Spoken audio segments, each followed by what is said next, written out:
अस्सलाम वालेकुम दोस्तों, मैं हूं जुल्किफ़ल ख़ान और आप देख रहे हैं बिन अकबर ट्रैवल्स का यूट्यूब चैनल। दोस्तों, आज की वीडियो बहुत इंपॉर्टेंट है उन लोगों के लिए जो दोस्त ये सवाल कर रहे हैं कि हमने पाकिस्तान से वैक्सीन लगवा ली है, अब हम किन किन कंट्रीज़ में जा सकते हैं। तो दोस्तों, उन लोगों के लिए ये मैं पूरी complete video A to Z उनको बताऊंगा कि जिन्होंने पाकिस्तान से वैक्सीन लगवाई है और कौन सी वैक्सीन लगवाई है वो किन किन कंट्रीज़ में जा सकते हैं। क्योंकि पाकिस्तान के अंदर गवर्नमेंट ने सारी अपने लोगों से रिक्वेस्ट की है कि वैक्सीन लाजमी लगवाएं, तो इसलिए वैक्सीन लगवाना सब के लिए बहुत ज़रूरी था, क्योंकि गवर्नमेंट की जो इंस्ट्रक्शंस हैं वो हमें फ़ॉलो करनी चाहिए। तो सब लोगों ने वैक्सीन जो है वो या वैक्सीन सेंटर्स पर जाके लगवा ली हैं या उनकी अपॉइंटमेंट ले ली हैं। तो जो वैक्सीन तो पाकिस्तान में अवेलेबल थी, जैसे साइनोफार्म, साइनोवैक, फिर कुछ दिनों में एस्ट्राजेनिका भी लगती रही है, कुछ दिनों में मोडर्ना भी लगती रही है। तो जिन दोस्तों ने पाकिस्तान से वैक्सीन लगवा ली थी गवर्नमेंट के कहने पर, क्योंकि गवर्नमेंट कुछ रेस्ट्रिक्शंस लगाती जा रही थी आहिस्ता आहिस्ता, तो दोस्तों ने वैक्सीन लगवा ली कि अगर हम वैक्सीन नहीं लगवाएंगे तो हमारे ऊपर रिस्ट्रिक्शंस लग जाएंगी। तो अब वैक्सीन लगवाने के बाद वो ये सोच रहे हैं कि हमारी ट्रैवल हिस्ट्री के ऊपर इसका क्या असर पड़ेगा, हम किन किन कंट्रीज़ में जा सकेंगे, किन किन कंट्रीज़ में नहीं जा सकेंगे। स्पेशली हमसे ये क्वेश्चन कर रहे हैं जो लोग अरब कंट्रीज़ में रह रहे हैं, कुवैत में, UAE में, सऊदीया में, बहरीन में, मस्कत वगैरह में, जो लोग इन कंट्रीज़ में रह रहे हैं या पाकिस्तान आए हुए हैं, छुट्टी आए हुए हैं, वो दोस्त ये क्वेश्चन ज़्यादा कर रहे हैं। जैसे अब पिछले दिनों दुबई ने अनाउंस किया था कि जिन लोगों ने दुबई में वैक्सीन लगवाई है सिर्फ वही लोग दुबई में वापस आ सकते हैं, और अब दुबई ने वो रेस्ट्रिक्शन ख़त्म कर दी।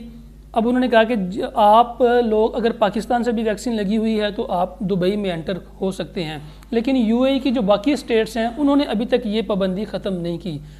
अब अबू धाबी वाले, शारजा और अलैन वाले, फुजेरा वाले, रासल खैमा वाले भी सवाल कर रहे हैं कि जी दुबई ने तो वैक्सीन जो पाकिस्तान से लगी हुई है उनको अलाउ कर दिया है, अब हमने भी पाकिस्तान से वैक्सीन लगवाई हुई है, हमारा क्या बनेगा। तो उन दोस्तों के लिए गुजारिश है कि फ़िलहाल शारजा, अबू धाबी, रासल खैमा वगैरह ने अभी तक पाकिस्तान वैक्सीन को अप्रूव्ड नहीं किया। ये लोग अभी तक यही कह रहे हैं कि अगर आपने UAE में वैक्सीन लगवाई हुई है तो फिर आप वापस शारजा में या दुबई में या शारजा, अबू धाबी या अलैन में दाखिल हो सकते हैं। इसके अलावा इनकी एक और रिस्ट्रिक्शन भी है कि आप पाकिस्तान में एयरपोर्ट पे रैपिड कोरोना टेस्ट भी करवा के आएंगे। इसी तरह सऊदी अरब में है, कुछ लोगों ने साइनोवैक लगवा ली, कुछ ने साइनोफार्म लगवा ली, कुछ ने फाइज़र लगवा ली, कुछ ने एस्ट्राजेनिका लगवा ली। तो अब वो भी सोच रहे हैं कि जी हमारा क्या बनेगा, हमें तो ये वाली इंस्ट्रक्शंस मिली थी गवर्नमेंट की तरफ से, इसलिए हमने जल्दी से वैक्सीन लगवा ली कोरोना से बचने के लिए, अब हम कैसे सऊदी अरब जाएंगे। सऊदी अरब ने शुरू में ऐलान किया था कि हमने साइनोवैक और साइनोफार्म को अपने सिस्टम में ऐड कर लिया है। जिन लोगों ने साइनोफार्म और साइनोवैक लगवाई हुई है वो एक बूस्टर डोज लगवा के हमारे मुल्क में दाखिल हो सकते हैं। लेकिन पिछले दिनों सऊदी गज़ट ने एक बयान दिया है कि हमारी जो मिनिस्ट्री ऑफ हेल्थ है उन्होंने अभी तक साइनोफार्म और साइनोवैक को अप्रूव नहीं किया। उसका मतलब ये है कि साइनोफार्म और साइनोवैक वालों को अभी भी बूस्टर डोज लगवानी पड़ेगी, इसके बगैर वो सऊदी अरब में दाखिल नहीं हो सकते। और बूस्टर डोज उन चार कंट्रीज़ की वैक्सीन की लगेगी जो सऊदी अरब में अप्रूव्ड हैं। और किस किस कंट्री में कौन कौन सी वैक्सीन अप्रूव्ड है ये मैं अपनी डिस्क्रिप्शन में लिंक में डाल दूंगा, ताकि लोगों के लिए सहूलत रहे कि हमने अगर किस कंट्री में जाना है तो हमें कौन सी वैक्सीन लगी होनी चाहिए। इसके बाद आ गया अरब कंट्रीज़ के बाद आ गई जो दूसरे ममालिक हैं, एशिया वगैरह, USA, UK, यूरोप वगैरह। जिन लोगों ने इन कंट्रीज़ में ट्रैवल करना है आने वाले दिनों में, या वो प्लान कर रहे हैं कि कोरोना के बाद वो इन कंट्रीज़ में विज़िट करेंगे और उन्होंने पाकिस्तान से वैक्सीन लगवा ली है, तो उनको भी परेशान होने की कोई ज़रूरत नहीं है, क्योंकि WHO ने इस चीज़ का ऐलान किया है कि जिन जिन कंट्रीज़ ने अप्रूव्ड वैक्सीन बनाई हुई हैं दूसरे कंट्रीज़ उनकी उनके वैक्सीनेटेड लोगों को एक्सेप्ट करें अपने अपने कंट्रीज़ के अंदर। अब ये इम्प्लीमेंटेशन होगी आहिस्ता आहिस्ता, क्योंकि अगर USA ने एक वैक्सीन बनाई है वो चाइना की वैक्सीन को अप्रूव नहीं करते तो WHO उनसे कहेगी कि आप चाइना की वैक्सीन को अपने पास टेस्ट करें, टेस्ट करके अगर ये आपके मेयार पे पूरी उतर रही है, रिजल्ट दे रही है, तो आप इसको भी अपने सिस्टम में ऐड करें। अभी ये चीज़ें चल रही हैं। लेकिन दूसरी जो इसमें एक अहम बात है वो ये है कि कोई भी वैक्सीन जो आपने लगवाई हुई है उसकी वैलिडिटी जो होती है वो 6 मंथ की होती है। 6 महीने बाद आप दोबारा नई वैक्सीन भी लगवा सकते हैं। अल्लाह करे कि ये कोरोना वैक्सीन हमारे इस दुनिया से ख़त्म हो जाए, कोरोना की जो ये वबा है फैली हुई है ये हमें 6 महीने तक ना ही रहे, दुनिया से ख़त्म हो जाए, हमें ये वैक्सीन दोबारा ना लगवानी पड़े। अगर ये वैक्सीन दोबारा भी लगवानी पड़ी है आपको, तो आप कोशिश करें कि जिन कंट्रीज़ में आपने ट्रैवल करना है आप उनकी उस एरिया की बनी हुई वैक्सीन का इस्तेमाल करें।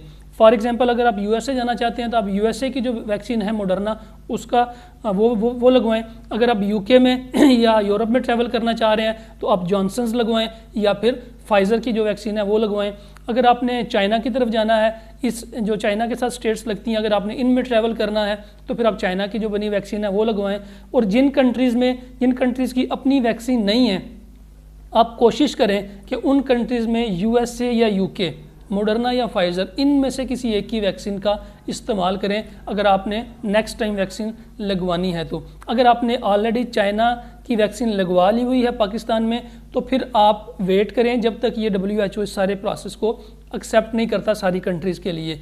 और कंट्री वाइज भी और रीजन वाइज भी जो वैक्सीन की रिक्वायरमेंट्स हैं, कौन कौन सी कंपनी की वैक्सीन किस किस कंट्री में एक्सेप्टेबल है, वो मैं डिस्क्रिप्शन में डाल दूंगा, आप उसको लाजमी देख लीजिएगा ताकि नेक्स्ट टाइम जब आप ट्रैवल करें किसी भी कंट्री के लिए तो आपके पास ये सारी इन्फॉर्मेशन मौजूद हो कि कौन सा कंट्री इस वक्त क्वारंटाइन कर रहा है, कौन सा कंट्री वैक्सीन अप्रूव कर रहा है, कौन सा कंट्री कह रहा है कि जी हम आपको वहाँ पे आके वैक्सीन लगाएंगे, एयरपोर्ट पे हम आपके एयरपोर्ट पे टेस्ट करेंगे, किस कंट्री की रिक्वायरमेंट ये है कि आप रैपिड PCR टेस्ट करवा के आएँ। इसी तरह हर कंट्री की मुख्तलिफ रिक्वायरमेंट्स हैं। जैसे कनाडा ने अभी सबके लिए ओपन कर दिया है, यूके भी पाकिस्तान को रेड लिस्ट से निकालने की सोच रहा है, सऊदीया भी सोच रहा है, UAE ने भी जो है पाकिस्तान को रेड लिस्ट से निकाल दिया है।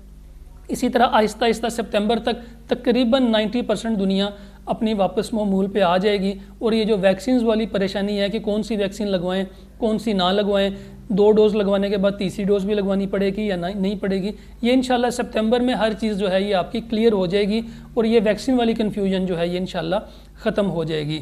मैं उम्मीद करता हूँ कि आज की वीडियो से आपको काफ़ी इन्फॉर्मेशन मिली है वैक्सीन के हवाले से।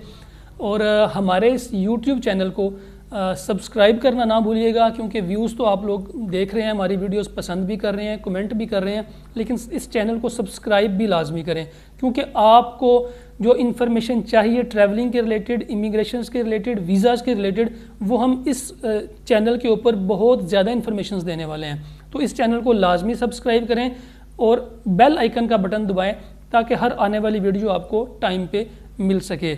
मुझे दें इजाज़त, अपना और अपने साथ रहने वाले लोगों का ख़ास ख्याल रखें। अल्लाह हाफिज़।